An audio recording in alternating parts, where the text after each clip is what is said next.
Hello students, இந்த வீடியோவில் நம்ம ரொம்பவே ஒரு வருத்தமான ஒரு விஷயத்தை பற்றி தான் பேச போகிறோம். நீட் எக்ஸாம் எக்ஸாம் நடக்க இருக்க நிலையில் அதுக்காக ரெண்டு ஸ்டூடெண்ட் தன்னோட உயிரை விட்டுருக்காங்க.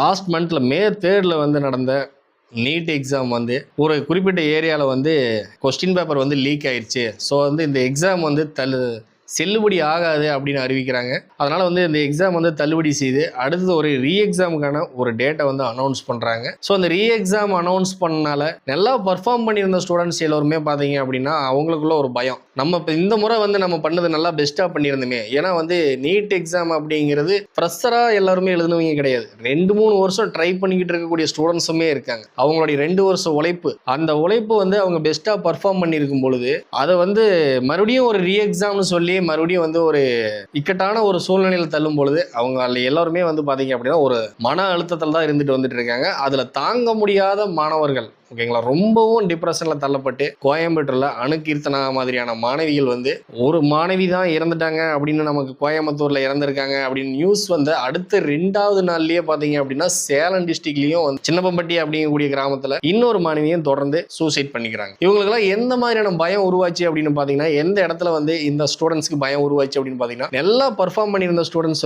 நான் என்னுடைய மார்க் 500+ கண்டிப்பாக வந்துடும், 550+ கண்டிப்பாக வந்துடும், நான் போன முறைக்கு இந்த முறை பெஸ்ட்டாக பண்ணியிருந்தேன், இதுல மறுபடியும் எக்ஸாம்னு இன்னொரு எக்ஸாம் கொண்டு வரும் பொழுது அது எந்த அளவுக்கு டஃபா வருமோ தெரியல, மீண்டும் மறுபடியும் ஒரு எக்ஸாமா அப்படின்னு சொல்லி ரொம்பவே நீட் எக்ஸாம் குறித்த தோல்வி பயம் அல்லது மன அழுத்தத்துல ரொம்பவே இருந்திருக்காங்க. ஸோ அதை தாங்க முடியாதனால இந்த மாதிரி ஒரு தவறான முடிவுகள் எடுத்திருக்காங்க. கண்டிப்பா பேரண்ட்ஸ் யாருமே இந்த மாதிரி காம்படிட்டிவ் எக்ஸாம் ட்ரை பண்ணக்கூடிய உங்க குழந்தைகளை கண்டிப்பா ஃபோர்ஸ் பண்ணாதீங்க. இது இல்லை அப்படின்னா அடுத்த ஒரு துறையில நீங்க சாதிக்கலாம் அப்படின்னு சொல்லி அவங்கள மோட்டிவேட் பண்ணுங்க. அவன் டாக்டர் ஆயிட்டான், இவன் இன்ஜினியர் ஆயிட்டான் அப்படின்னு சொல்லி கம்பாரிசன் பண்ணி அவங்களுக்கு இன்னும் நீங்க டிப்ரெஷனை கண்டிப்பா உருவாக்காதீங்க. நம்ம 2017 அனிதாவோட மரணத்துக்கு பிறகு ஒவ்வொரு முறையும் ஒவ்வொரு மரணம் நடக்கும் பொழுதுமே இந்த நீட் எக்ஸாம் குறித்து ஒவ்வொரு கட்சியுமே அரசு சார்பாகவும் நிறைய போராட்டங்கள் நடக்குது. அதே போல மத்திய அரசிடமும் நிறைய கோரிக்கைகள் வைக்கப்படுது. நீட் தேர்வு ரத்து குறித்து நிறைய முறை அப்ரோச் பண்ணிட்டாங்க தமிழ்நாடு கவர்மெண்ட் இருந்து.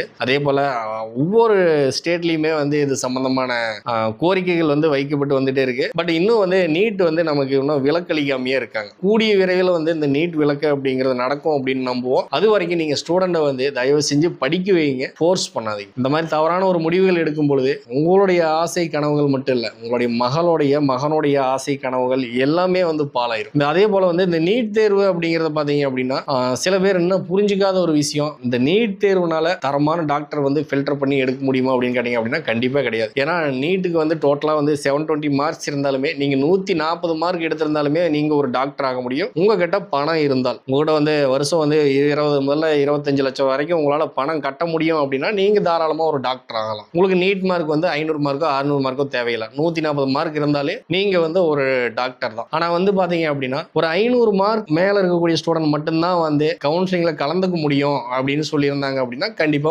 பாராட்டக்கூடிய ஒரு விஷயம் தான். ஏன்னா தரமான மாணவர்களை ஒரு எக்ஸாம் வச்சு ஃபில்டர் பண்ணி எடுக்கிறாங்க அப்படின்னு சொல்லலாம். ஆனா மினிமம் 120-130 மார்க்கு இருந்தாலே நீங்க மெடிக்கல் படிக்கலாம் அப்படிங்கிற பொழுது இது எந்த அளவுக்கு இது தேவையில்லாத ஒரு எக்ஸாமா இருக்கும் அப்படிங்கறத உங்களால புரிஞ்சுக்க முடியும். ஏன்னா பாத்தீங்க அப்படின்னா ஒரு மருத்துவம் படிக்கிறதுக்கு உள்ள ஒரு என்ட்ரன்ஸ் எக்ஸாம் வச்சிருக்கீங்க. அதுவே ஒரு மருத்துவம் முடிச்சுட்டு அவங்களுடைய தொழிலை தொடங்குவதற்கு முன்னாடி நீங்க பர்ஃபெக்டான ஒரு டாக்டர் தான், என்னால இனிமே எந்த ஒரு பேஷண்ட் வந்தாலும் என்னால ஹேண்டில் பண்ண முடியும், எந்த ஒரு நோயாளிகள் வந்தாலும் எனக்கு அதுக்கு தீர்வு கொடுக்க தெரியும் அப்படின்னு சொல்லி பிராக்டிக்கலா எந்த ஒரு டெஸ்ட்டுமே எந்த ஒரு மருத்துவருக்குமே இந்தியாவில் வைக்கிறது கிடையாது. நீங்க ஃபாரின்ல போய் படிச்சுட்டு வந்திருந்தீங்க அப்படின்னா உங்களுக்கு FMG ஒரு டெஸ்ட், இந்தியாவில் நீங்க பணியாற்றுறதுக்காக ஒரு டெஸ்ட். இந்தியாவில் படித்தோம் அப்படின்னா உங்களுக்கு எந்த ஒரு டெஸ்ட்டுமே கிடையாது. நீங்க MBBS முடிக்கிறீங்களா, அடுத்த ஒரு வருஷம் உங்களுக்கு ட்ரைனிங் இருக்கும். அந்த ட்ரைனிங் முடிச்சிட்டீங்க அப்படின்னா நீங்க டாக்டர். அதுக்கான உரிமை நீங்க கோர முடியும். உங்களுக்கு உரிமம் கோரி அதுக்கான லைசன்ஸ் உங்களுக்கு கொடுத்துருவாங்க. உங்களால் தாராளமாக அப்ரூவல் வாங்கி நீங்க ஒரு கிளினிக்கோ ஒரு ஹாஸ்பிட்டலோ நீங்க தாராளமாக ரன் பண்ண முடியும். உள்ள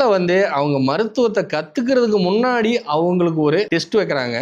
ஆனால் மருத்துவத்தை கற்றுக்கிட்டு இவங்க முழுசாக ஒரு டாக்டர் ஆயிட்டாங்க அப்படின்னு சொல்லி டாக்டர்ஸை ஃபில்டர் பண்ணுறதுக்கு எந்த ஒரு டெஸ்ட்டும் இல்லை அப்படிங்கிறத ரொம்ப ஒரு மோசமான விஷயமா இருக்குது. அவங்க 5 வருஷம் படிச்சுட்டாங்க, அவங்க அந்த இன்டர்ன்ஷிப் ட்ரைனிங்கை முடிச்சுட்டாங்க அப்படிங்கிறதுக்காக அவங்கள நம்ம டாக்டரை எப்படி அக்செப்ட் பண்ணிக்கிறது? எல்லாரும் தான் படிக்கிற எல்லாருமே டாக்டர் அப்படிங்கிறத நம்ம எப்படி அக்செப்ட் பண்ணிக்கிறது? அவங்க திறமையான டாக்டர் அப்படிங்கிறத ப்ரூவ் பண்ணுற மாதிரி எந்த ஒரு சிஸ்டமும் கிடையாது.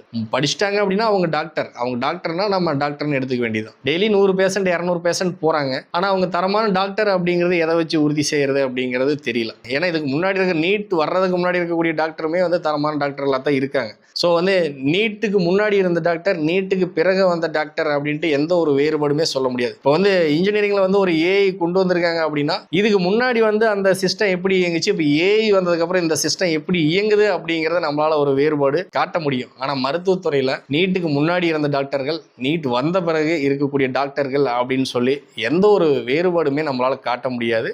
மருத்துவம் முடிச்சுட்டு வர்றாங்க அப்படின்னா அவங்களுக்கு ஒரு என்ட்ரன்ஸ் வைங்க. நீங்கள் வந்து அடுத்தது வந்து போய் பேஷண்ட்டை வந்து ஹேண்டில் பண்ண போகிறீங்க. பேஷண்ட்டோடைய உயிர் வந்து ஒவ்வொரு பேஷண்ட்டும் வரக்கூடிய ஒவ்வொரு பேஷண்ட்டும் அவங்களுடைய உயிரை உங்கள் கையில் கொடுக்க போகிறாங்க. அதை உங்களால் வந்து எந்த அளவுக்கு ஹேண்டில் பண்ண முடியும் அப்படிங்கிறத ப்ரூவ் பண்ணுற மாதிரி உங்களுக்கு ஒரு டெஸ்ட் கண்டிப்பாக வேணும். அதாவது நீங்கள் டெஸ்ட் வச்சு தான் தரமான டாக்டர் எடுக்கணும் அப்படின்னோம்னா, நீங்கள் உள்ளே வர்றதுக்கு முன்னாடி அது மனப்பாடம் பண்ணி வரக்கூடிய ஒரு ஸ்கில் தான் வந்து மார்க்கே தவிர உங்களுடைய அனுபவத்தினால வர்றது. நீங்கள் நீட்டுங்கிறது அவன் டாக்டர் ஆனதுக்கப்புறம் நடக்கிற எக்ஸாம் கிடையாது. அவன் உள்ளே வர்றதுக்கு முன்னாடி நடக்கக்கூடிய எக்ஸாம். அந்த எக்ஸாமை நீங்கள் நீட்டை வச்சுட்டு போங்க. அதே போல் டாக்டர் முடிச்சுட்டு வர்றவங்களுக்கு இதே போல் ஒரு எக்ஸாம் நீங்கள் கண்டக்ட் பண்ணுவீங்களா?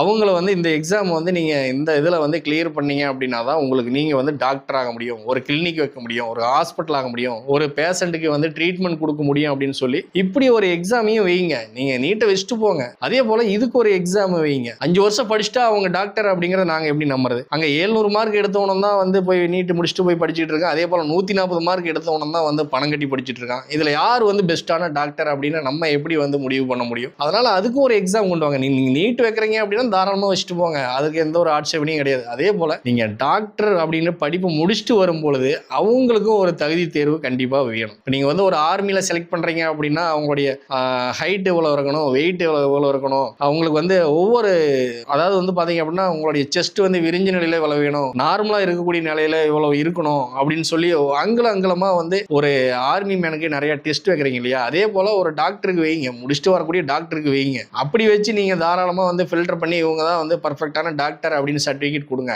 அவங்கள ட்ரீட்மெண்ட் பார்க்க விடுங்க. அதை விட்டுட்டு அங்கே படிச்சுட்டு வர்ற 130 கட் ஆஃப் 140 கட் ஆஃப் வரவங்கலாம் படிச்சுட்டு டாக்டராக வர்றான் அப்படின்னா அவனை எப்படி வந்து பொதுமக்கள் வந்து டாக்டராக ஏற்றுக்கிறது?